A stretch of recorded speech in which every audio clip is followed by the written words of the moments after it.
قیامت کے قریب ہو رہا ہے۔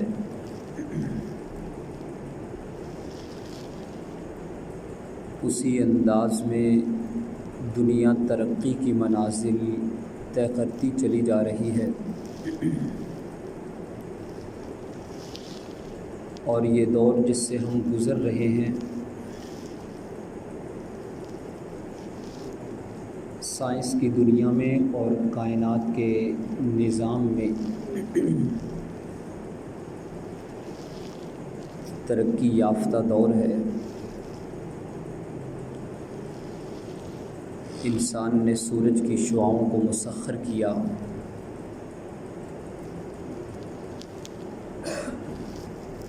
سورج کی روشنی کی رفتار کو معلوم کیا،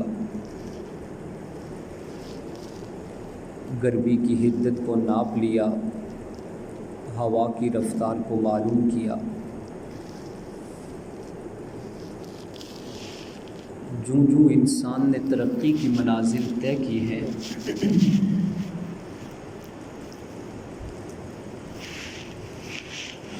اگر انسان کے عقل و شعور پہ وحی کا پہرا نہ ہو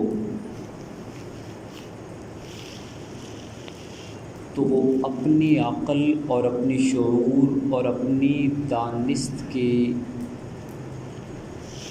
بنیاد پر اپنی ترقی کی منازل کو دیکھتے ہوئے ایسا سوچنے لگتا ہے جو خالق کائنات کے بنائے گئے اصولوں سے ٹکرا جاتا ہے۔ اللہ کے بنائے گئے اصول تو ہمارے لیے ہیں۔ قرآن ایمان والوں کے لیے کتاب ہدایت ہے، ھدی للمتقین۔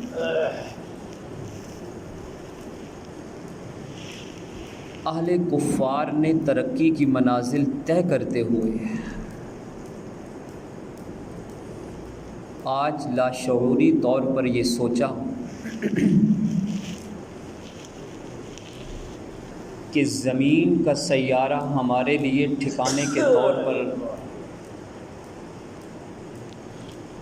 بہتر نہیں ہے ہم کسی اور سیارے میں اپنا بسیرا کریں،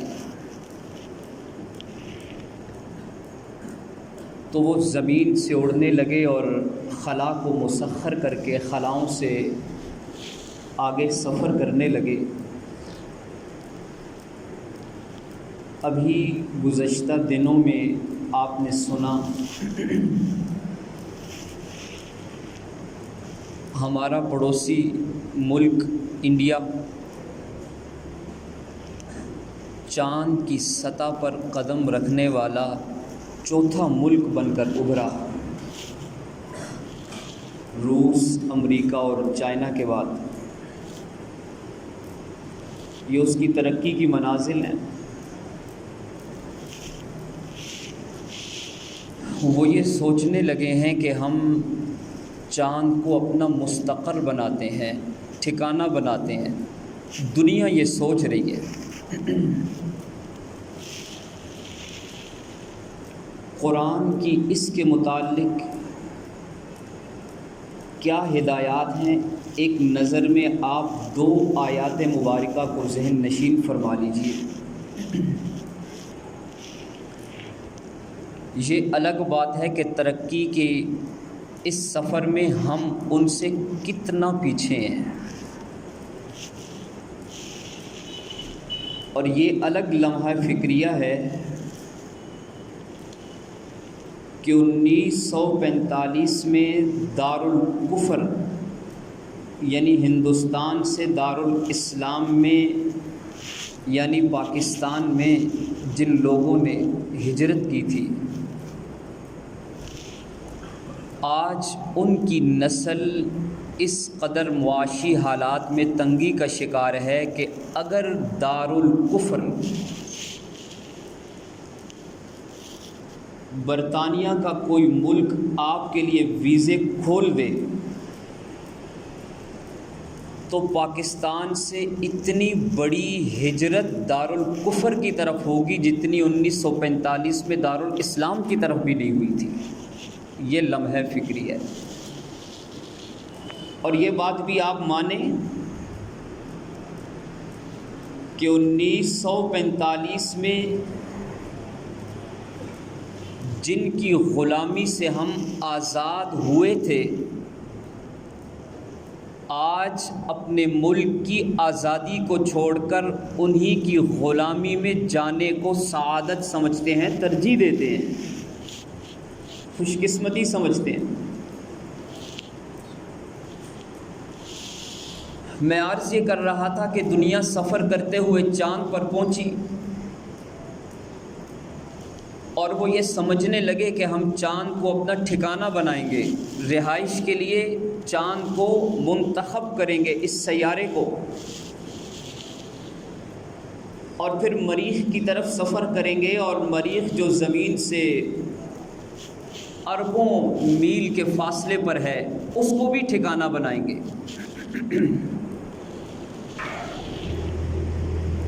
خالق کائنات نے حضرت آدم علیہ السلام کو جب دنیا میں بھیجا تھا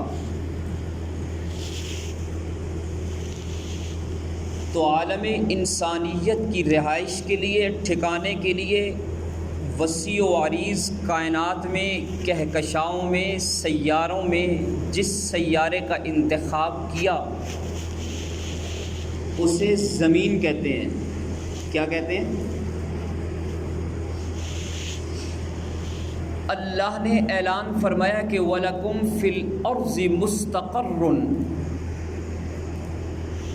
تمہارے لیے رہنے کی جگہ، فی الارض زمین ہے، زمین کے علاوہ تم ترقی کی منازل طے کر کے جس سیارے پہ چاہو قدم رکھ لو، لیکن ہم نے ازل سے ابد تک، قیامت کے قائم ہو جانے تک، سیاروں ستاروں کے فنا ہو جانے تک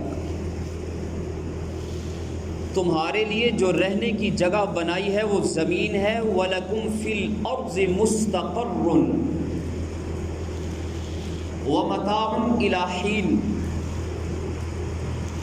اور زمین کے جو منافع ہیں ایک معینہ مدت تک تم ان سے نفع اٹھا سکتے ہو، اس کے بعد تم دار فانی سے دنیا سے چلے جاؤ گے، اور دنیا سے جانے کے بعد یا دنیا سے جانے سے پہلے کسی اور سیارے پہ رہنے یا اس کو اپنا ٹھکانہ بنانے کا تم سوچ تو سکتے ہو، مگر ہم نے عالم ازل سے یہ فیصلہ تمہارے مقدر میں لکھ دیا ہے کہ منہا خلقناکم، اسی مٹی سے ہم نے تمہیں پیدا کیا، وفیہا نعیدکم، اسی میں ہم تمہیں لوٹائیں گے، ومنہا نخرجکم تارۃ اخری، اور قیامت کے دن اسی مٹی سے ہم تمہیں دوبارہ زندگی دے کر اٹھائیں گے۔ تمہارا مستقر اور تمہارا ٹھکانہ چاند نہیں، مریخ نہیں، بلکہ زمین ہے، اور زمین کی مٹی تمہاری تخلیق، تمہارے خمیر کے وجود کا باعث ہے، اور زمین کی مٹی میں تم دفن ہوگے، اور اسی مٹی سے ہم دوبارہ تمہیں زندگی دے کر اٹھائیں گے۔ تو ان دو آیات سے یہ پتہ چلا کہ انسان ترقی کی جتنی بھی منازل طے کر لے، اگر اس کے علم پر وحی کا پہرا نہیں ہے تو وہ ضرور بے ضرور بھٹک جائے گا، راہ سے گمراہ ہو جائے گا۔ راہ راست، صراط مستقیم، راہ ہدایت صرف اور صرف اسے مل سکتا ہے جس کے علم، جس کی تحقیق پر اللہ کے پاک پیغمبر کی وحی اور اللہ کے پاک پیغمبر کے علوم کا پہرا ہے۔ ان مختصر سی گزارشات کے بعد آج کی اس نشست میں آپ کے سامنے ایک ایسی عبادت کا ذکر کرنا چاہتا ہوں کہ جس عبادت میں کائنات انسانی کو عابد بنا کر بھیجنے والا خود معبود بھی اس عبادت میں شامل ہے۔ کوئی عبادت ایسی نہیں ہے کہ جو اللہ کر رہا ہو سوائے ایک عبادت کے، اللہ نے انبیاء و رسل کو عزت اور شان اور عظمت عطا فرمانے کے بعد انہیں منتخب کرنے کے بعد انہیں یہ حکم دیا کہ اگر تمہاری موجودگی میں تمہارے ہوتے ہوئے میرے آخری رسول محمد الرسول اللہ صلی اللہ علیہ وسلم تشریف لائیں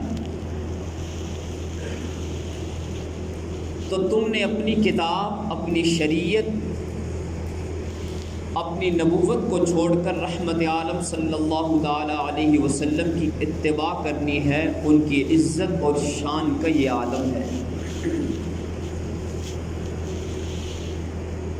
اللہ نے عابدین پر، مسلمانوں پر بعض عبادات کو فرض کیا، بعض کو واجب مستحب کیا،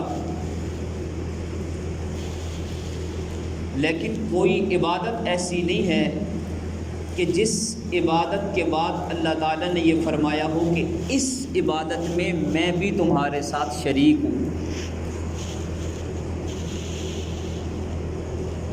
رحمت عالم صلی اللہ علیہ وسلم کی حیات طیبہ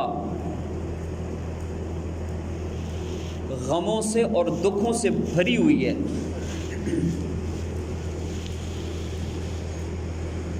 یہاں تک کہ جب کفار اور مشرکین رحمت عالم صلی اللہ علیہ وسلم کی نبوت کے دلائل اور اللہ کی توحید کے دلائل کا جواب نہ دے سکے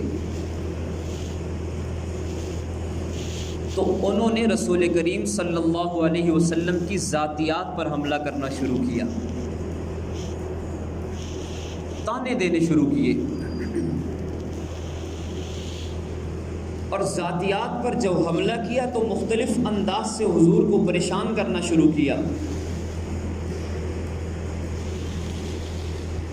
بہت سے الفاظ ایسے ہیں کہ جو انسان زبان پر نہیں لا سکتا،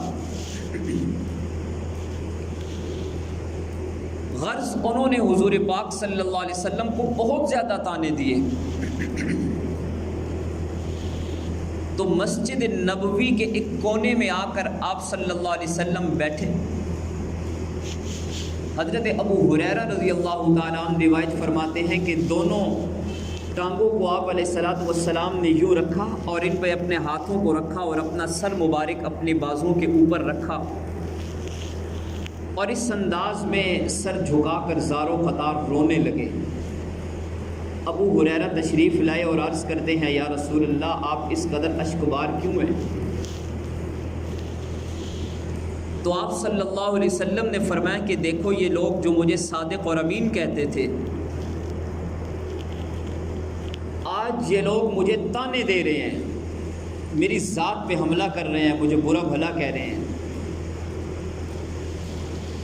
یہ گفتگو ہو رہی تھی کہ جبرائیل امین آئے اور آ کے قرآن مقدس کی آیات مبارکہ رحمت عالم صلی اللہ تعالیٰ علیہ وسلم پر نازل فرمائیں اور عرض کی کہ یا رسول اللہ آپ پریشان نہ ہوں، اللہ تعالیٰ یہ اعلان فرما رہے ہیں کہ یہ جو کہتے ہیں کہتے رہیں، کائنات آپ کو جو کہے کہے، آپ پریشان نہ ہوں، آپ کا رب بھی اس رب کے سارے فرشتے بھی اور آپ پر ایمان لانے والی امت بھی آپ پر درود بھیجتی ہے، آپ پر درود پڑھتی ہے۔ آپ کی عزت اور شان کا یہ مقام ہے۔ یہ آیت نازل ہوئی، فرمایا ان اللہ وملائکتہ یصلون علی النبی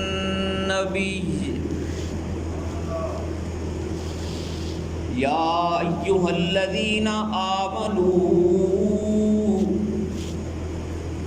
صلوا علیہ وسلموا تسلیما یقیناً اللہ ان اللہ بے شک اللہ وملائکتہ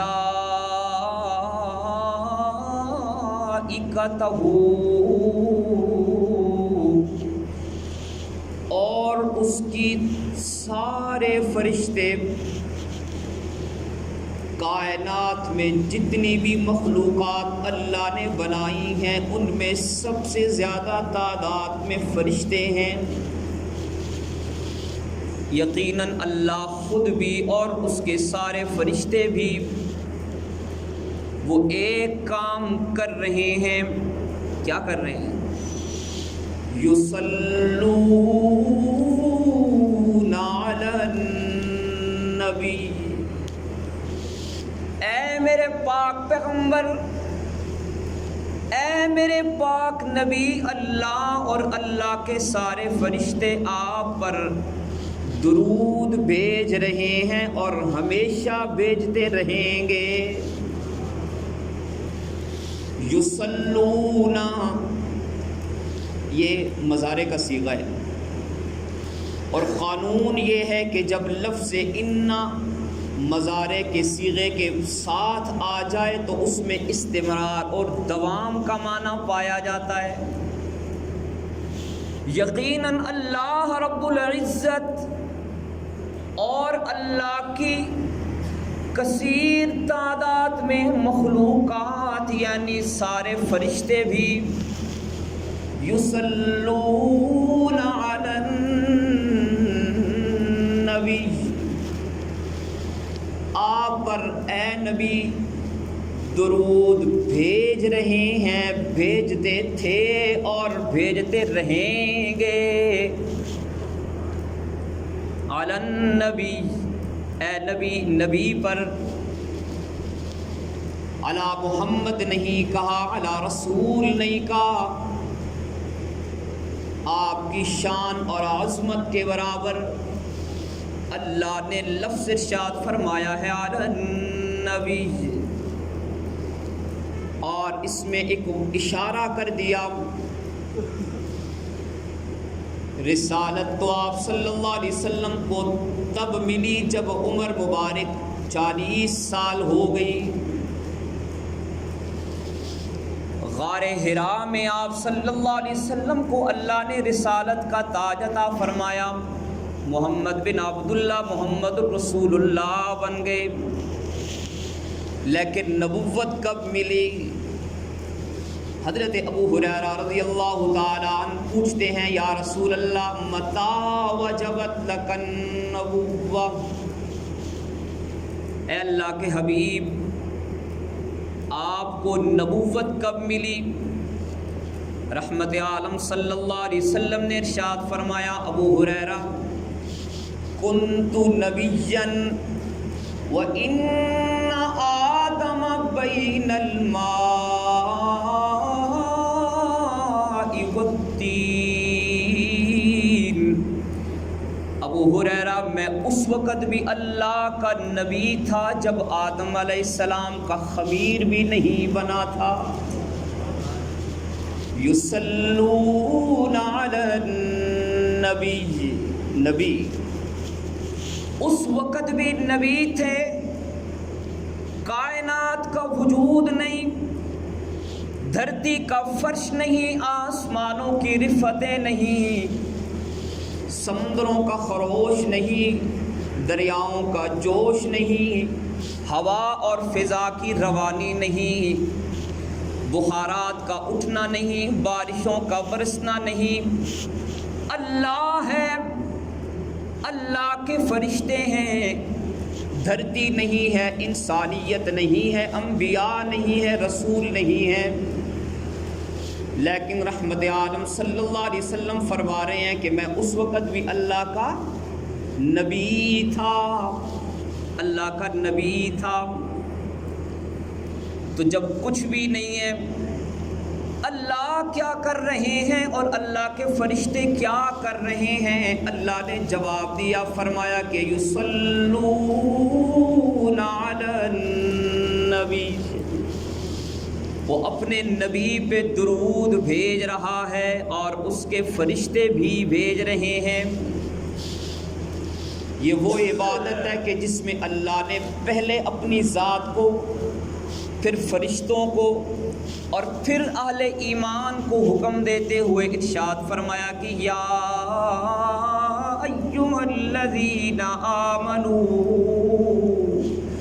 صلوا علیہ وسلموا تسلیما، اے ایمان والو، تمہارا رب بھی یہ عمل کر رہا ہے اور تمہارے رب کے فرشتے بھی یہ عمل کر رہے ہیں، تو تم کیوں محروم رہو؟ ہماتن گوش ہو کر ہر وقت اللہ کے محبوب رسالت مآب صلی اللہ علیہ وسلم پر درود و سلام بھیجا کرو۔ حضرت ابو ہریرہ رضی اللہ تعالی عنہ روایت فرماتے ہیں، اللہ کے حبیب صلی اللہ علیہ وسلم نے فرمایا، من صلی علی مرۃ واحدہ، جو شخص مجھ پہ ایک مرتبہ درود پڑھے گا، ایک مرتبہ درود بھیجے گا، صلی اللہ علیہ عشرا، اللہ اس پر 10 مرتبہ رحمت نازل فرمائے گا۔ اور پھر آپ صلی اللہ علیہ وسلم نے فرمایا، جو ایک مرتبہ مجھ پہ درود بھیجے، اللہ اس پر 10 مرتبہ رحمت نازل فرمائے۔ اب جو تمہاری مرضی کہ وہ چاہے اللہ کی رحمتوں کو بڑھا لے اور چاہے تو اللہ کی رحمتوں کو کم کر لے۔ اور ایک روایت میں آپ صلی اللہ علیہ وسلم نے فرمایا کہ جو مجھ پہ ایک مرتبہ درود بھیجے گا، اللہ اس پہ 10 مرتبہ رحمت نازل فرمائے گا، اللہ اس کے 10 درجات بلند کرے گا اور اللہ اس کی 10 خطاؤں کو معاف فرمائے گا۔ اور اللہ کے پاک پیغمبر کو میرے اور آپ کے درود کی کوئی ضرورت نہیں۔ حبیب کبریا صلی اللہ علیہ وسلم کے مسکن پر، آپ کے روضہ اطہر پر 70,000 نوری صبح اتر رہے ہیں درود و سلام کی لڑیاں لے کر، اور 70,000 فرشتے شام کو اتر رہے ہیں درود و سلام کی نذرانے لے کر۔ اور جو ایک مرتبہ حبیب کبریا کے در اقدس پہ آ کر درود و سلام پیش کرتے، قیامت کی صبح تک دوبارہ اس کا نمبر نہیں آئے گا۔ ہر روز صبح بھی اور شام بھی اللہ کی مخلوقات میں سے فرشتے نئے نئے بدل بدل کر رحمت عالم صلی اللہ علیہ وسلم کی ذات بابرکات پہ درود و سلام پیش کر رہے ہیں۔ صحابہ کرام نے عرض کیا، رسول اللہ، سلام تو ہمیں پتہ ہے کہ السلام علیک ایھا النبی، یہ سلام ہے، درود کا کیا مطلب؟ آپ صلی اللہ علیہ وسلم نے فرمایا کہ اللہم صلی علی محمد وعلی آل محمد کما صلیت علی ابراہیم وعلی آل ابراہیم انک حمید مجید۔ اللہم بارک علی محمد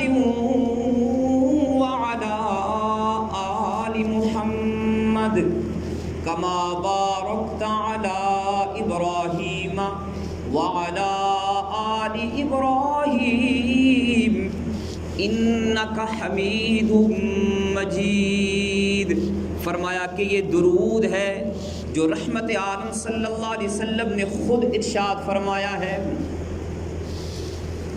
ایک صحابی نے عرض کی یا رسول اللہ میں اتنا وقت ذکر کرتا ہوں، تسبیحات کو، تحلیل کو دیتا ہوں اور اتنا وقت درود پاک کو دیتا ہوں، ارشاد فرمائیے کہ میں درود کو کتنا وقت دوں؟ آپ علیہ الصلوۃ والسلام نے فرمایا کہ بڑھا دو۔ انہوں نے پھر عرض کی، فرمایا کہ بڑھا دو۔ انہوں نے پھر عرض کی کہ یا رسول اللہ میں سارا وقت آپ پر درود بھیجا کروں؟ آپ صلی اللہ علیہ وسلم نے فرمایا کہ اگر ایسا ہو جائے تو بہت اچھا ہے۔ تو کائنات میں یہ وہ عبادت ہے، یہ وہ عمل ہے کہ جس عمل کو کرنے والا ہمارا رب سب سے پہلے ہے، اس کے فرشتے اس کے بعد میں ہیں، اور اللہ کے فرشتوں کے بعد اللہ کے نبی صلی اللہ علیہ وسلم پر ایمان لانے والی امت حضور پاک صلی اللہ علیہ وسلم پر درود و سلام کے نذرانے پیش کرتی ہے۔ آپ علیہ السلام نے فرمایا کہ جو درود پڑھنا بھول گیا جنت کا راستہ بھول گیا۔ اس لیے جب بھی حضور علیہ السلام کا نام نامی اسم گرامی آئے آپ سنیں تو حضور پاک صلی اللہ علیہ وسلم کا حق ہے، آپ کے احسانات کا تقاضا ہے کہ حضور پاک صلی اللہ علیہ وسلم پر درود و سلام ضرور پیش فرمایا کریں۔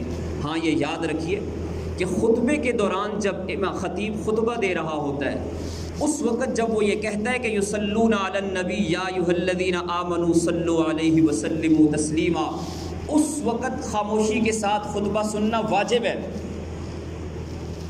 اس وقت کا درود اب بعد میں پڑھے، یہاں درود نہیں پڑھنا۔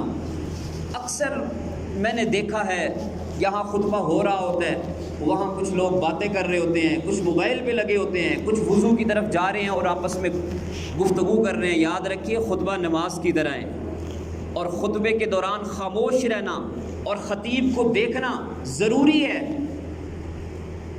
ضروری ہے۔ جیسے فرض باجماعت نماز میں صفوں کو سیدھا کرنا حصہ ہے باجماعت نماز کا، خطبے کے دوران خاموشی سے خطیب کو دیکھ کر خطبہ سننا بھی ضروری ہے، اس لیے اس کا اہتمام کیا کرے۔ اور اصل تو یہ ہے جتنا آپ سے ہو سکے صبح شام درود و سلام کا نذرانہ پیش کرے، کم از کم ایک تسبیح تو صبح اور ایک شام ضرور پڑھیں۔ اور اصل تو یہ ہے کہ خود رحمت عالم صلی اللہ علیہ وسلم کی بارگاہ اقدس میں جائیں، وہاں جا کر حضور پاک صلی اللہ علیہ وسلم کو اپنے درود و سلام کا نذرانہ ہدیہ کیجیے۔